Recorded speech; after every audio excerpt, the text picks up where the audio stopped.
மாத்தி மாத்தி திருமாவர்கள் வந்து பேசுறதற்கு என்ன காரணம்? அவரு எனக்கு தெரிஞ்சு அவங்க கிட்ட இருக்கிறவங்க அமைச்சரவையில் பங்கு பெற்றுட்டு விஜய் அவர்களுக்கு 100% சப்போர்ட் பண்றது நல்லது. அவரு எக்ஸ்போஸ் ஆயிட்டார். அவருக்கு தாவேகாவோட பழகிறது, சேர்றது, பிடிக்குது, தப்பு கிடையாது. காங்கிரஸ் கட்சி ஆல்ரெடி அங்கதான் இருக்கு. ராகுல் காந்தியிலேருந்து எல்லாரும் மறைமுகமாக அவங்க கூடலாம் எல்லாம் பேசியிருக்கீங்க, பழகிருக்கீங்க. சிபிஐ சிபிஎம் முடிவுக்கு நான் கட்டுப்படுன்னு எல்லாம் ஒரே இடத்துல வந்துட்டீங்க. அப்புறம் எதுக்கு இன்னமும் திமுகவை ஏமாத்திட்டு இருக்கீங்க? யாருன்னா ஒருத்தருக்கு உண்மையா இருங்க. விஜய்க்கு சப்போர்ட் பண்ணுறன்ற அந்த முடிவை நீங்கள் எடுத்துட்டதுக்கப்புறம் என்ன அர்த்தம்னா அந்த கூட்டணியில் நீங்கள் இல்லைன்றது தான் யதார்த்தம். எதுக்கு எப்போ பாரு இழுபறி இப்படி ஒரு 2 நாள் பேசுறது, அப்புறம் அதை மாற்றி அப்படி பேசுறது, அப்புறம் அதை கிசு செய்தின்றது, அப்புறம் அதில் உடன்பாடு இல்லைன்றது, அப்புறம் கொள்கைன்றது, அப்புறம் கடைசியாக பெரிய ஒரு பூசணிக்காயை எடுத்துன்னு வர்றது. அந்த பூசணிக்காய் பேர் தான் பாசிச பாஜக. எப்பா எங்கப்பா இருக்குது தமிழ்நாட்டில் பிஜேபி? அந்த கட்சி என்ன நிலைமைனே தெரியல. ஒரே ஒரு எம்எல்ஏ. திருமாவர்கள் அவரே சொல்றாரு இது ஒரு கிசுகிசாவே எல்லாருமே கொண்டு வந்துட்டாங்க அப்படின்னு சொல்றாங்க. அந்த கிசுகிசுக்கு என்ன? பொதுநலம் கம்மியாயிடுச்சுன்னா கிசு நிறைய வரும். சுயநலமாக போச்சுன்னா கிசு அதிகரிக்கும். அவ்வளோதான். வரமாக சினிமா செய்திகளில் தான் பார்ப்போம். இதுவும் புதுசாக அரசியல் செய்திகளில் வருது. டிஎம்கேவும் ஏடிஎம்கேவும் ஒரு கள்ள கூட்டணி வைக்க முயற்சி பண்ணாங்க அப்படின்ற மாதிரி சொல்றாரு. அதுக்கப்புறம் அவரே இல்லை அது நல்ல கூட்டணி, அவங்க அப்படி எதுவும் பண்ணலை, அது எதுவும் செவி வழி வந்து. சரி, யாருக்காக இதெல்லாம் செஞ்சது? திமுகவையும் அதிமுகவையும் அம்பலப்படுத்து. அதனுடைய நோக்கம் என்ன? நீங்கள் எங்கே இருக்கிறீங்கன்னு தெரியாமல் பத்திரிகையாளர்லாம் ஃபோன் பண்ணி ரீச் பண்ண முடியாமல் இருந்துமே விஜய் சாரை ரீச் பண்ண முடியாது. பெரிய அரசியல் தலைவர், முதலமைச்சர். நீங்கள் அப்படி இல்லையே, பாட்டாளி தானே, ஏழை பங்காளம் தானே. நாட்டு மக்களுக்கு நிறைய பிரச்சனைக்கு அண்ணன் திருமாவளவன் தான் அதிகமாக உழைச்சது வந்தது. அதெல்லாம் உண்மை, சத்தியமான உண்மை. நான் அந்த 2 நாளில் என்னென்ன நடந்தது சொல்லியே அவரால் வந்து ஒரு நிலையாக ஒரு முடிவெடுக்க முடியாத ஒரு சூழ்நிலையில் இருக்கு. அதான் அது எதற்கு எதை வச்சு அப்படி 2 விஷயம். ஒன்று, விஜய் சாருமே கன்ஃபியூஸ் ஆவார். விஜய் சாருமே வந்து கூப்பிட்டு வண்டி எடுத்து நேராக போயிட்டு குழம்பாதீங்க, என்ன பிரச்சனை சொல்லுங்கள், நான் இருக்கிறேன், அமைச்சரவையில் வாங்க பார்த்துக்கலாம், 2029 நீங்கள் நான் ராகுல் காந்தி ஒரு கூட்டணி உட்காருங்க அப்படின்னா முடிஞ்சிச்சு. ஆனால் அவர் பேச மாட்டார். அந்த மாதிரி ஒரு நம்பிக்கை கொடுக்க மாட்டார் விஜய். இப்போ பேசுனீங்கல்ல திமுக அதிமுக, விஜய் அவர்கள் பண்ணது நாகரிகமாக அநாகரிகமாக மாற்றம், இது துர்நாற்றம்னு சொல்லிட்டு விஜய் டிடிவி தினகரன் சொன்னார். அதில் என்ன அண்ணன் திருமாவளவோட கருத்து என்ன? வெளிப்படையாக சொல்லுங்களா. அப்போ இவ்வளோ விஷயத்த பேசுனீங்கல்ல, ஆமாம் விஜய் பண்ணுறது குதிரை பேர் அரசியல் தான் சொல்லுங்கள். ஏன்னா உங்ககிட்ட மரியாதையாக உங்கள் ஆஃபீஸ்க்கு வந்து லெட்டர் கொடுத்து கேட்டார். ஆனால் அதிமுக கிட்ட அப்படி எதுவுமே பண்ணாமல் பேக் டோரில் மறைமுகமாக கேட்டார். அதை சொல்லுங்கள் அந்த உண்மையை நாட்டு மக்களுக்கு. நம்ம விஜய் சார் வந்து மோடிஜியை போய் பார்க்கறதுக்கு தயாராகிட்டு இருக்கிறாரு. ஆமாம், என் கொள்கை எதிரி எதுக்கு போய் பார்க்கணும்? நீங்கள் போக, அவர் பார்க்க, அவர் சிரிக்க, நீங்கள் சிரிக்க, நீங்கள் சால்வோ போட, அவர் சால்வோ போட, புன்முகத்தோட நடிகரோட. அவரே பெரிய நடிகர். நம்ம அவரு எல்லா சீசன்லையுமே நல்லா கேமரா முன்னாடி பர்ஃபார்ம் பண்ணுவார். நல்லா இருக்கும்ல. அப்போ அதெல்லாம் கேள்வி கேட்கக்கூடாதா? அதிமுகவோட பிஜேபி இருக்கிறதுனால அதிமுகவோட நாங்கள் பேச மாட்டோம். ஆனால் குறுக்கு வழியில் யாருன்னா வந்தால் சேர்த்துக்கிடுவோம். அதே நேரத்தில் மரியாதை நியமித்தமாக பிஜேபியில் கோச்சிக்கு போகிறாங்கன்னு சொல்லிட்டு நாங்கள் வந்து கேரளா போக மாட்டோம்.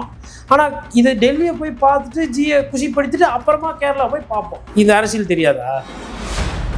நிம்மதி ப்ராப்பர்ட்டி மேனேஜ்மெண்ட் உங்கள் பழைய வீட்டை புதிய வீடாக மாற்றலாம் வாங்க. வாய்ஸ் ஆஃப் தமிழ்நாடு நேயர்களுக்கு வணக்கம். இன்று நம்மோடு சிறப்பு நேர்காணல்ல பத்திரிகையாளர் கோட்டீஸ்வரன் இருக்காங்க. வாங்க பேசலாம். வணக்கம் சார். வணக்கம். நேயர்களுக்கு அன்பு வணக்கம். எப்படி இருக்கீங்க? நலமா இருக்கிறேன். இப்போ வந்து தாவேகா சார்பா திருமாவர்களுக்கு வந்து அமைச்சரவைக்கு அழைப்பு விட்டுருக்காங்க. திருமாவர்கள் வந்து ஏற்கனவே இல்லப்பா எனக்கு எது வேண்டாங்க, நானுமே மற்றவங்க இடதுசாரிகள் மாதிரி நானுமே வெளியிலே இருந்து உங்களுக்கு சப்போர்ட் பண்றேன் அப்படிங்கிற மாதிரி சொல்லியிருந்தாங்க. இப்போ வந்து இல்லை நான் வந்து பேசுறேன், நான் எங்க நிர்வாகிகளோட கலந்து பேசிட்டு நான் அடுத்து சொல்றேன் அப்படிங்கிற முன்னாடி எவ்வளோ இழுப்பறி விட்டாரோ அதே மாதிரி இப்போ கொஞ்சம் இழுப்பறிகள் கொண்டு வர்றாரு. இப்போ இங்கிட்டும் இல்லாமல் அங்கிட்டும் இல்லாமல் மாற்றி திருமாவர்கள் வந்து பேசுறதற்கு என்ன காரணம்? அவரு எனக்கு தெரிஞ்சு அமைச்சரவையில் அவங்க கிட்ட இருக்கிறவங்க அமைச்சரவையில் பங்கு பெற்றுட்டு விஜய் அவர்களுக்கு 100% சப்போர்ட் பண்ணுறது நல்லது. அவரு எக்ஸ்போஸ் ஆகிட்டார். அவருக்கு தாவேகாவோட பழகிறது, சேர்றது, பிடிக்குது, தப்பு கிடையாது. காங்கிரஸ் கட்சி ஆல்ரெடி அங்கே தான் இருக்குது. ராகுல் காந்தியிலேருந்து எல்லாரும் மறைமுகமாக அவங்க கூடலாம் எல்லாம் பேசியிருக்கீங்க, பழகிருக்கீங்க. சிபிஐ சிபிஎம் முடிவுக்கு நான் கட்டுப்படுன்னு எல்லாம் ஒரே இடத்துல வந்துட்டீங்க. அப்புறம் எதுக்கு இன்னமும் திமுகவை ஏமாற்றிட்டு இருக்கீங்க? யாருன்னா ஒருத்தருக்கு உண்மையாக இருங்க. நாங்கள் வந்து அவருக்கு விஜய்க்கு சப்போர்ட் பண்ணுறோன்ற அந்த முடிவை நீங்கள் எடுத்துட்டதுக்கப்புறம் என்ன அர்த்தம்னா அந்த கூட்டணியில் நீங்கள் இல்லைன்றது தான் யதார்த்தம். அவங்க எதிர்கட்சி, யார்? திமுக எதிர்கட்சி. அவங்க நாங்கள் ஆட்சியை கலைக்க மாட்டோம், நாங்கள் ஓட்டு போலன்னு வெளியில் போயிட்டாங்க, நாங்கள் எதிர்கட்சியிலேருந்து பண்ணுறோன்னு போயிட்டு நிலைப்பாடு தெளிவாக 100% கரெக்டு. இந்த கட்சி மீது ஊழல் குற்றச்சாட்டுக்குது, ஊழல்வாதிகள் இருக்கிறாங்க அப்படின்றது உண்மை, அது வேறு சப்ஜெக்ட். ஆனால் கட்சியோட நிலைப்பாடு சரி. நீங்கள் ஒரு நிலைப்பாடு எடுத்துட்டீங்க. ஒன்று நாங்கள் வந்து மந்திரி சபையில் இல்லைன்னா அதை வெளிப்படையாக சொல்லி முடிச்சு விட்ருங்க. இல்லைன்னா மந்திரி சபையில் போயிருங்க. எதுக்கு எப்போ பாரு இழுபறி, இப்படி ஒரு 2 நாள் பேசுறது, அப்புறம் அதை மாற்றி அப்படி பேசுறது, அப்புறம் அதை கிசு செய்தின்றது, அப்புறம் அதில் உடன்பாடு இல்லைன்றது, அப்புறம் கொள்கைன்றது, அப்புறம் கடைசியாக பெரிய ஒரு பூசணிக்காயை எடுத்துன்னு வர்றது. அந்த பூசணிக்காய் பேர் தான் பாசிச பாஜக. எப்பா எங்கப்பா இருக்குது தமிழ்நாட்டில் பிஜேபி? இப்போது எங்கே இருக்கிறாங்க அவங்க? அந்த கட்சி என்ன நிலைமைனே தெரில. ஒரே ஒரு எம்எல்ஏ, அதுவும் விசாரித்து பார்த்தா அவர் வந்து ஒரு அந்த மக்கள் மத்தியில், மலைவாழ் மக்கள் மத்தியில் அவர் செல்வாக்கு படைத்தவர். அப்படி தான் அவர் பிஜேபின்றதுனால அவர் ஜெயிக்கல. ஒரு போஜராஜாக்குன்னு உள்ளூர் செல்வாக்கு அதிகம் படுகாஸ் கிட்ட, அதனால அவர் ஜெயிக்கிறாருன்ற மாதிரி ஒரு கதை சொல்கிறாங்க. இப்போ இதெல்லாம் வச்சு பார்க்கும்போது பாஜக இந்த தேர்தல் எதுவுமே இல்லை. இல்லாத பாஜக, பாசிச பாஜக, வந்திவிடும் மோடி, வந்திவிடார், சமநாத சபதி பேசி பேசி பேசி பேசி மனப்பாடம் ஆகி போச்சு. உங்களுக்கு மந்திரி சபை ஓணுமா வேணாவா? பாசிச பாஜக வந்துவிடும், சனாதன சக்திகள். சார் படம் முடிஞ்சு போச்சு, விஜய் சார் ஆட்சி அமைச்சிட்டாரு, எல்லாம் முடிஞ்சிச்சு சார். இன்னுமா பிஜேபி எதிர்ப்பு? என்ன சொல்ல வரீங்க? அவரே ஃப்ரெண்டா இருக்கிறாரு. பிஜேபி என்ன பண்றதுன்னு தெரியாம தான் முழிச்சுக்கிட்டு இருக்கு.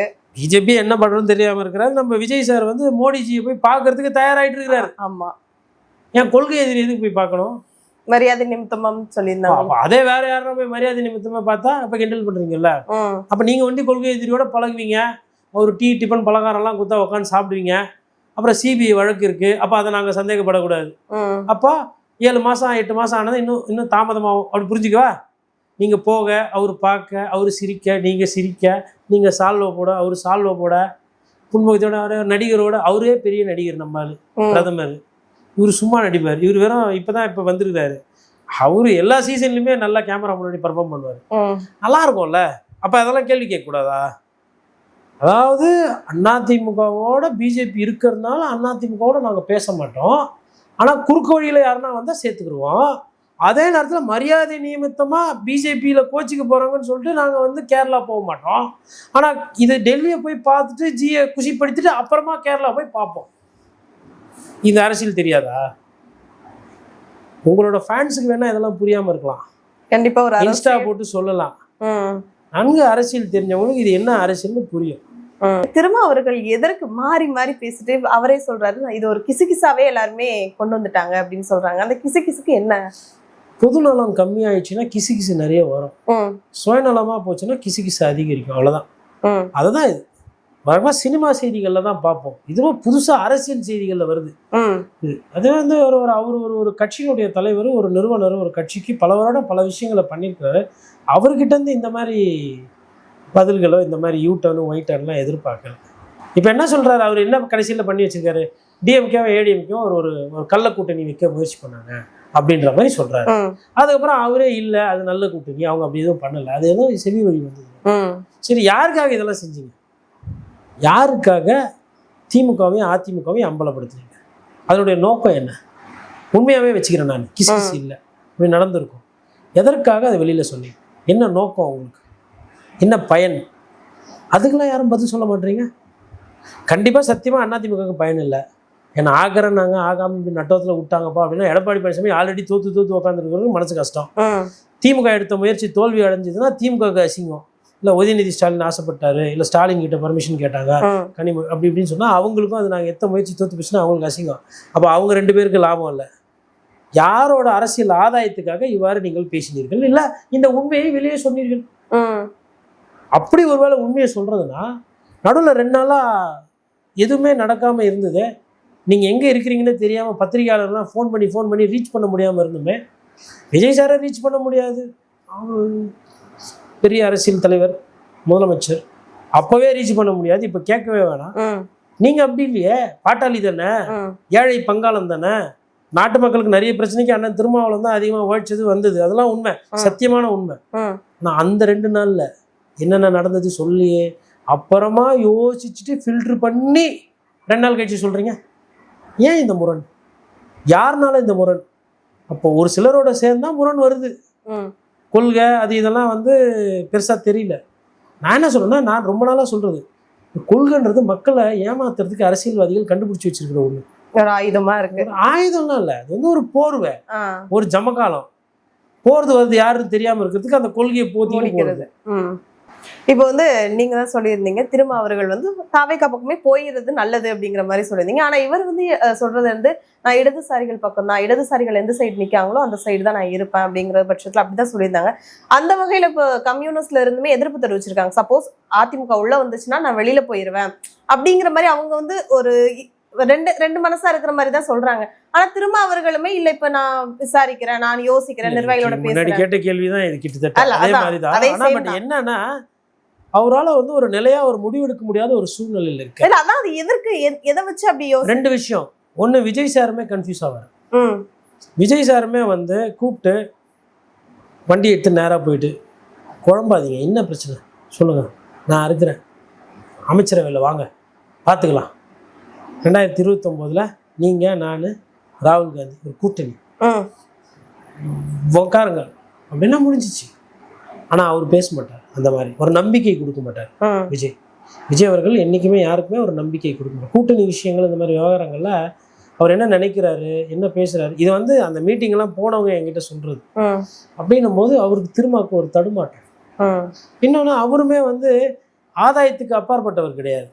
சிபிஐ சிபிஎம்னா மந்திரி சபை வச்சு நான் என்ன பண்ணுறது, விவசாய பிரச்சனையை தீர்க்க முடியுமா, விவசாயி கூட நான் அந்த சைடு நிற்கணும். நெல்லுக்கு கொள்முதலுக்கு குவிண்டாலுக்கு காசு கொடுக்கல, கரும்புக்கு டன்னுக்கு காசு கொடுக்கல, கரண்ட்டு விவசாயிக்கு ஏறுது அப்படின்னா நான் அந்த சைடு நிற்கணும். இங்கே நின்னா நான் ஆட்சியில் அதிகாரத்தில் டெண்டரில் நிற்பேன், நான் மக்கள் கூட நிற்கணும், நான் கம்யூனிஸ்டுக்காரன். நெல் பிரச்சனையா சிபிஐ, தொழிலாளி பிரச்சனையா சிபிஎம், நான் அப்படி இருக்கிறேன், எனக்கு இது வேணான்னா அவங்க தெளிவாக இருப்பாங்க. இப்போ விஜய் அவர்களுக்கு வேலையே இல்லை, நான் ஆசைப்பட்டாதானே நீ என்னை கூப்பிட்டு பேச போன, நான் ஆசைப்படலை, பிரச்சனை கிடையாது. ஆனால் இங்கே அப்படி இல்லை, இதுவும் ஆசை அதுவும் ஆசை அங்கிட்டும் ஆசை. விஜய் கூடவும் இருக்கணும், ராகுல் காந்தி கிட்டையும் பேசணும், திமுக தலைவரையும் வாழ்த்தணும், அப்புறம் கேப்பு கட்சா அதிமுகவை அசிங்கப்படுத்தணும், கலங்கப்படுத்தணும். ஒரு தோத்து கட்சி 3வது இடத்துக்கு போயிடுச்சு, அந்த கட்சியை வழி சண்டை வலிச்சு அந்த கட்சியை அம்பலப்படுத்துகிறோமே. இப்போ பேசுனீங்கல்ல திமுக அதிமுகன்னு, விஜய் அவர்கள் பண்ணது நாகரிகமா அநாகரிகமா, மாற்றம், இது துர்நாற்றம்னு சொல்லிட்டு விஜய் டிடிவி தினகரன் சொன்னார். அதில் என்ன அண்ணன் திருமாவளவனோட கருத்து என்ன, வெளிப்படையாக சொல்லுங்களா. அப்போ இவ்வளோ விஷயத்த பேசுனீங்கல்ல, ஆமாம் விஜய் பண்ணுறது குதிரை பேர அரசியல் தான் சொல்லுங்க. ஏன்னா உங்ககிட்ட மரியாதையாக உங்கள் ஆஃபீஸ்க்கு வந்து லெட்டர் கொடுத்து கேட்டார். ஆனால் அதிமுக கிட்ட அப்படி எதுவுமே பண்ணாமல் பேக் டோரில் மறைமுகமாக கேட்டார். அதை சொல்லுங்க, அந்த உண்மையை நாட்டு மக்களுக்கு. உண்மையிலே நீங்கள் உண்மை பேசுறீங்க, அரசியல் பேசுறீங்க, எல்லாருக்கும் தெரியணும்னா எல்லாரையும் பேசுங்க. அண்ணா அறிவாலயத்தில் நடந்தது, ஔவை சண்முக சாலையில் நடந்தது, இதெல்லாம் பேசுறீங்க. தாவேக்கால பனையூரில் என்ன நடந்தது, விஜய் சார் வீட்டில் என்ன பேசுனீங்க, இல்லை அவங்க என்ன சொல்றாங்க, அதை சொல்லவே மாட்டீங்க யாருமே. அவ்வளோ பயமா அரசியல் பேச. இப்போ விஜய் அவர்கள் வந்து சிஎம் ஆனதுக்கு அப்புறம் வந்து சில மாற்றங்கள் அவரே கொண்டு வந்திருக்காரு. ஆஃபீஸ்லயும் சரி, எல்லா விஷயத்துலயுமே சரி. ஒரு சிஎம்மா இருக்கிறவங்க வந்து இது வரைக்கும் ஃபுல் டே ஆஃபீஸ்ல இருந்து யாரும் பார்த்தது கிடையாது. காலையில 10 மணில இருந்து ஈவினிங் 4 o'clock முடிய சிஎம் இருக்காங்க. இன்னும் லஞ்சு கொண்டு வர்றாங்க, போக்குவரத்தை வந்து லஞ்சு கொண்டு வராங்கன்னா எப்படி, வீட்டுல இருந்து லஞ்ச் எடுத்துட்டு வீட்டுல இருந்து லஞ்ச் கொண்டு வந்துடுறாங்க. ஏன்னா நான் ரிட்டர்ன்ல போறதா இருந்தா அந்த கான்வாய் வாகனங்கள் வந்து என் பின்னாடி வரும். ஸோ அது வந்து மக்களுக்கும் சரி மற்ற எல்லா விஷயங்களுமே கொஞ்சம் இதா இருக்கும், அதனால எனக்கு அதுவும் வேண்டாம் அப்படிங்கிற மாதிரி சில விஷயங்கள் வந்து இந்த கான்வாய் வாகனங்கள் நான் வந்தேன்னா மக்கள் வந்து எங்கேயுமே பொறுத்துக்க வேண்டாம், அவங்க ஒரு பக்கம் வரட்டும் நான் ஒரு பக்கம் வரேன் அப்படிங்கிற மாதிரி சில விஷயங்கள்லாம் விஜய் அவர்கள் வந்து கொண்டு வந்திருக்காரு. இதெல்லாம் எப்படி பாக்குறீங்க? இதுக்கு முன்னாடி யாரு சிஎம்மா இருந்தாங்க? ஸ்டாலின் அவர்கள். அதுக்கு முன்னாடி எடப்பாடி. ரைட்டா? 2 பேருமே சாப்பாடே சாப்பிட மாட்டாங்க, பட்னியா இருப்பாங்க. அவங்க வீட்டுல இருந்து எல்லாம் சாப்பாடு எடுத்துன்னு வர மாட்டாங்க, காட்டுல இருந்து வரும். முதுமலை காடு இருக்கு இல்லையா, அங்க இருந்து மூங்கில் சாப்பாடு வரும். கொடைக்கானல் இருக்கு இல்லையா, கொடைக்கானல்ல வந்து இந்த இது இருக்கும், அது பேர் வந்து விறகு அரிசி. அப்புறமா அதுக்கு கீழான வயல்ல இருந்து இந்த இது வரும், அது பேர் வந்து சாமை, தினை, கேழ்வரகு, இதெல்லாம் வந்து காட்டுல இருந்து வந்தது அவங்களுக்கு. விஜய் சாருக்கு தான் வீட்டுல இருந்து சாப்பாடு வருது. அப்புறம் ஸ்டாலின் சாரும் எடப்பாடி சாரும் வந்து போக்குவரத்துல வந்துட்டு போக மாட்டாங்க, அவங்க வந்து நடந்தே வந்துட்டு போனாங்க. இல்ல அவங்க வந்து வரும்போதும் சரி அந்த டிராபிக்கை வந்து கொஞ்சம் நிப்பாட்டுவாங்க. யாரும் அம்மையார் ஜெயலலிதாக்கு டிராபிக்கை நிப்பாட்டினாங்க, இது சர்ச்சையாச்சு, கெட்ட பேர் வந்தது, ஒரு தேர்தலும் தோத்தாங்க, அதுவும் ஒரு காரணம். அதுக்கப்புறம்லாம் வந்து டிராபிக் எல்லாம் 2 சைடெல்லாம் பிளாக் பண்றது இல்ல. இது பீச் ரோட்ல, அதாவது டெய்லி பண்றதையே பண்ணிட்டு பாத்தீங்களா புதுசா வந்த முதலமைச்சரை பீச் ரோட்ல, நான் சொல்றேன் என்ன கதைன்றது, 3 லேன் ஆக்கிடுவாங்க. என்ன பண்ணுவாங்க, 2 லேன் இருக்கும், இந்த சைடு வந்து ஒரு பாதி லெஃப்ட் ஒரு பாதி ரைட்டு, சென்டர் மீடியன்ல பாத்தீங்கன்னா மொத்தம் 4 லேன் ரோடு. அது ஒரு 12 அடி அப்படி பிரிச்சுக்காங்களேன். அது என்ன பண்ணுவாங்கன்னா, சிஎம் வராரு அப்படின்னும் போது என்ன பண்ணுவாங்கன்னா, இந்த சைடு ஒரு ரூட்டு இப்படிக்கா போகிற வண்டி, அந்த சைடு அப்படிக்கா வர வண்டி, நடுவில் ஆளை போட்டு சிஎம் மூவ்மெண்ட்டுக்கு வர்றதுக்கு வாங்கி விடுவோம். அப்போ எப்படின்னா 100% ரோடு ஸ்பேஸ் இருக்குன்னா 30% இல்லை 40% வந்து ஒன் வே டிராஃபிக் கொடுத்துருவாங்க. மிச்சம் 60% 30% சிஎம் கான்வாய்க்கும் மிச்சம் 30% வந்துட்டு பப்ளிக்கு ரெகுலராக போகிறதுக்கு இப்படி பண்ணுவாங்க. இதுதான் நடைமுறை. அதே மாதிரி அந்த கான்வாய் வரும்போது இந்த குறுக்கு சந்து இருக்கு இல்லைங்களா, சின்ன சின்ன சந்து, அங்கே வந்து ஒரு 2 நிமிஷத்துல இருந்து 5 நிமிஷம் நிறுத்துவாங்க. அதே ஜட்ஜி வண்டி அந்த நேரத்தில் வருது அப்படின்னா அங்கே ஆளை போட்டு எப்போ ஜஸ்டிஸ் வண்டி வெளியில் வருது கிளியர் பண்ணி கொடுக்கணுமா, அதை என்ன பண்ணுவாங்க, அந்த வண்டியை வாங்கி இந்த சிஎம் போகிறார் பாருங்க அந்த ரூட்டு, அதில் வாங்கி உள்ளே விட்டுருவாங்க. இது எனக்கு தெரிஞ்சு 15 வருஷமாக நடக்குது. புதுசாக நடந்த மாதிரி போக்குவரத்து நெரிசல் இல்லை. பார்த்தீர்களா, அங்கேருந்து 17 கிலோமீட்டர் வருகிறீர்கள். ஏன் 17 கிலோமீட்டர் வரணும்? சாந்தோமில் வீடு இருக்குல்ல, அங்கேருந்து வந்துட்டு போகிறது. இல்லை எக்மோரில் பக்கத்தில் எங்கன்னா ஒரு வாடகை வீட்டில் இருங்க, இல்லை கிரீம்ஸ் ரோட்டில் முதலமைச்சருக்குன்னு ஒரு பங்களா கேட்டால், இப்போ எதிர்கட்சி தலைவர் எடப்பாடி பழனிசாமி பங்களா காலி ஆகும் போது அந்த கட்சி ஒன்றுன்னு ஆசைப்படுறீங்கோ, அந்த எம்எல்ஏ ஒன்றுன்னு ஆசைப்படுறீங்க, பங்களாவும் சேர்த்து எடுத்துக்கோங்க. என்ன ஆகி போச்சு? அந்த பங்களாவில் போய் இருங்க. இல்லை ஏதோ ஒரு பங்களா கேட்டால் அமைச்சர் தான் இன்னும் நிறைய போடாமல் இருக்கீங்களே, கிரீன்வேஸ் ரோட்டில் ஒரு பங்களாவிலேருந்து போயிட்டு வாங்க. என்னங்க அப்போ உங்களுக்கு பொதுவாக ஒரு இடத்துல இருக்குது, உங்களுக்கு பிடிக்கல, உங்களுக்கு ஏதோ ஒரு பிரைவசி பனையூரில் இருக்குது. இதுதானே உண்மை. இதை மறைக்கிறதுக்கு, இதை சொல்லாமல் இருக்கிறதுக்கு அவர் பாருங்க, அவரே டிஃபன் எடுத்துன்னு வராரு, அப்புறமா வந்து டவல் போட்டாரு. முழுக்க முழுக்க அந்த ஒயிட் டவலை வந்து வேண்டான்னு சொல்லுது அப்படிங்கிற மாதிரில.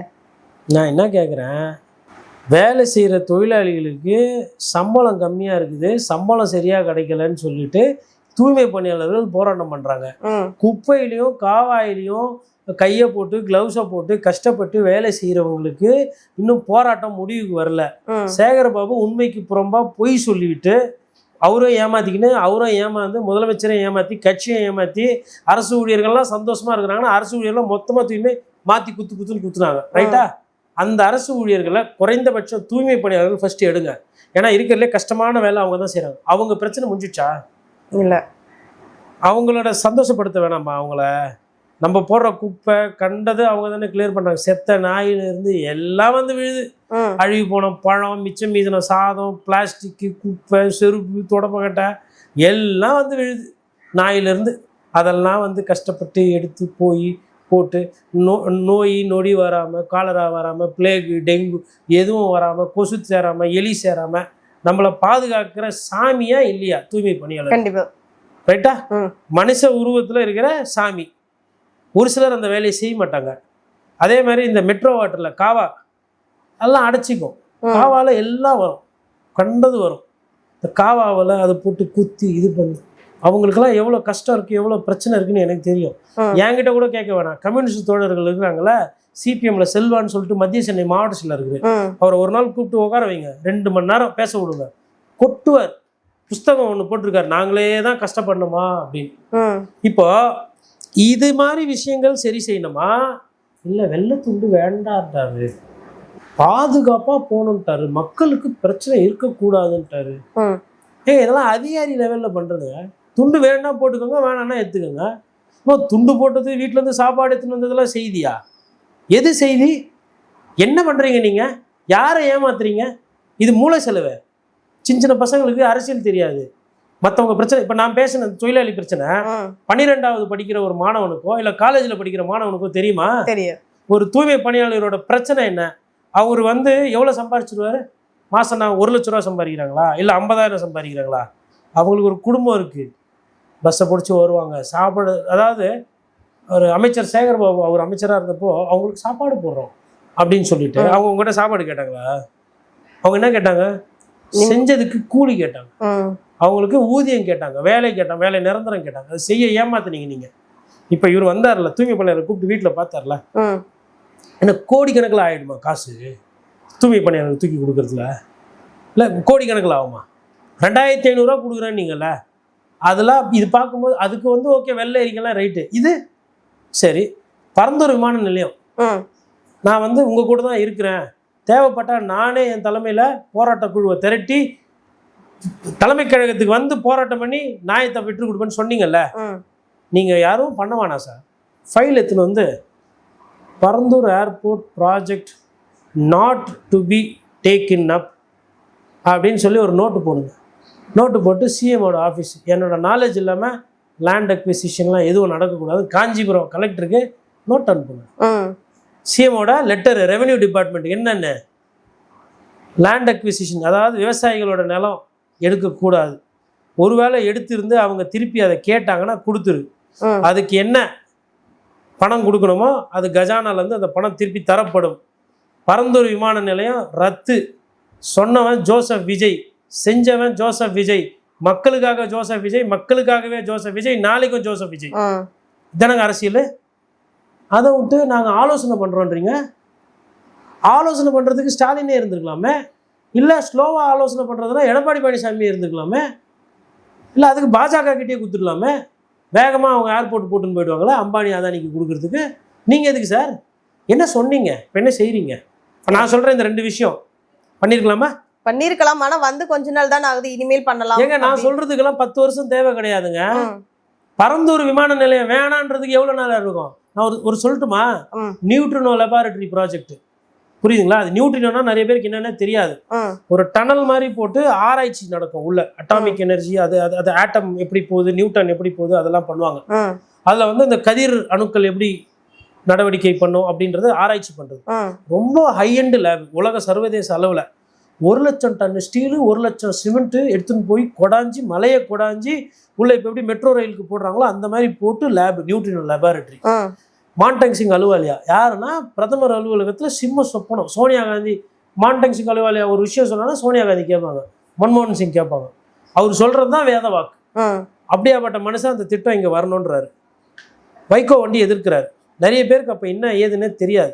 அப்போ எனக்கு வந்து அங்கே இருக்கிற பறவை ஆய்வாளர்கள், அப்புறம் இந்த டைகரை பற்றி ரிசர்ச் பண்ணுறவங்களாம் போட்டு இது வந்ததுன்னா முதுமலையே அழிஞ்சு போயிடும், முதுமலை அழியிறது இருக்கட்டும், இங்கே இருக்கிற ஆறே வந்து போயிடும், ஆறு வந்து எதுவும் போகாது, மோயாரில் தண்ணி ஓடாது, சத்திக்கு போகிற தண்ணி போகாது, பவானிக்கு சிக்கல், பவானி சாகரில் தண்ணி வராது, இவ்வளோ பிரச்சனை இருக்குது இதில் அப்படின்ற மாதிரிலாம் சொல்கிறாங்க. இப்போ நம்ம செய்தியெல்லாம் எழுதுகிறோம், பிரச்சனையாகி போச்சு. அன்றைய முதலமைச்சர் கலைஞர் கருணாநிதி ஒருத்தர் கூப்பிட்றாரு பனகல் பில்டிங்லேருந்து. அவர் வந்து அடிஷ்னல் பிரின்சிபல் சீஃப் பிசிசிஎஃப், அவர் பேர் CK ஸ்ரீதரன். நேர்மையான மனிதர், ஓகேங்களா? ஊழல் லஞ்சத்துலலாம் மாட்டல, அந்த மனுஷன் காட்டை தவிர்த்து வேறு எதுவும் நேசிக்காத மனிதர். அவர் கூப்பிடுறாரு.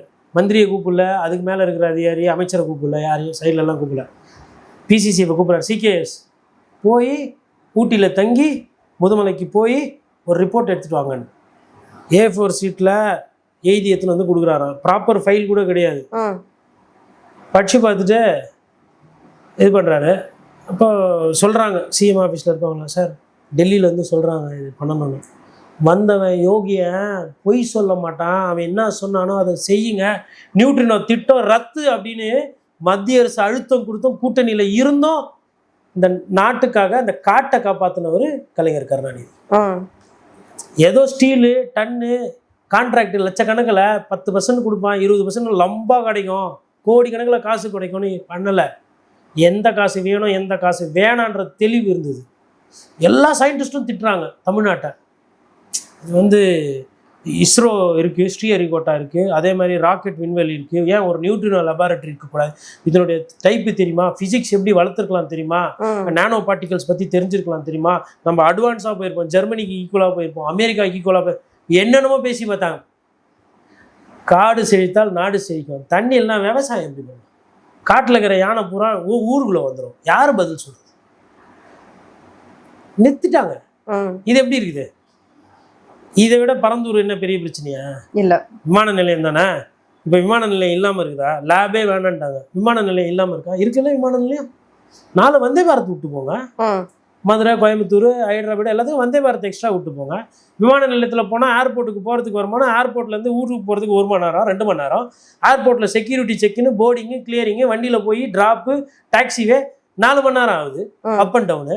ட்ரெயினில் போனால் 6 மணி நேரம். ட்ரெயின் சிட்டிக்குள்ளேயே போகுது, இது அவுட்டரில் போகுது. எது லாபம்? எது புகை கம்மி? எதில் பெட்ரோல் சேமிப்பு? என்னமோ அப்படியே பதறீங்க. ஏர்போர்ட்டுன்னு வரும்போது வரட்டும், டெக்னாலஜி மாறும், இன்னும் பெட்டராகும். இல்லை அங்கேயே எக்ஸ்பேன்ஷன் பக்கத்தில் எதுனா. சரி, இந்த சைடு திருப்பூர் இருக்குது, அந்த சைடு தாண்டி ரொம்ப நாளாக கேட்டுட்டு இருக்காங்களா?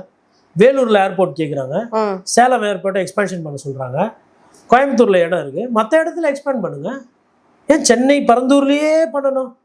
அப்ப ரியல் எஸ்டேட் நோக்கம் தானே. விமான நிலையம் வந்தா பக்கத்துல இடம்லாம் வாங்கி போட்டா புஷ்ஷுன்னு ஏறும். அப்ப இது என்ன சார் மாற்று? நம்ம யாரா பத்திரிகையாளர்கள் சொன்னாங்களா பரந்தூர் விமான நிலையத்தை எதிர்க்க சொல்லி? இல்ல, அவர் எதனா எதிர்த்தாரு. அப்புறம் அமைதியா இருக்கிறாரு. ஒரு நாள் போதுமா? நைட்டு படுக்கும்போது யோசிச்சு, சரி ரைட்டு, பரந்தூர் விஷயத்துல நம்ம விவசாயிகளுக்கு வாக்குறுதி கொடுத்துருக்குறோம், சொன்ன சொல்லு காப்பாற்றணும். அதுதான் அரசியல், அதுதான் ஐயா காமராஜர், அதுதான் வேலுநாச்சியார், அதுதான் கொள்கை தலைவர்கள். யோசிக்கலையே, பரிசீலனை பண்றோம், ஆலோசனை பண்றோம்னா சார் என்ன சார் ரிப்பீட்டா திருப்பியும் என்ன சார் மாற்றம் இது கேட்பாங்கல்ல மக்கள். கண்டிப்பா. தாங்கள் பல்வேறு கருத்துக்களை பயந்தமைக்கு நன்றி. நன்றி.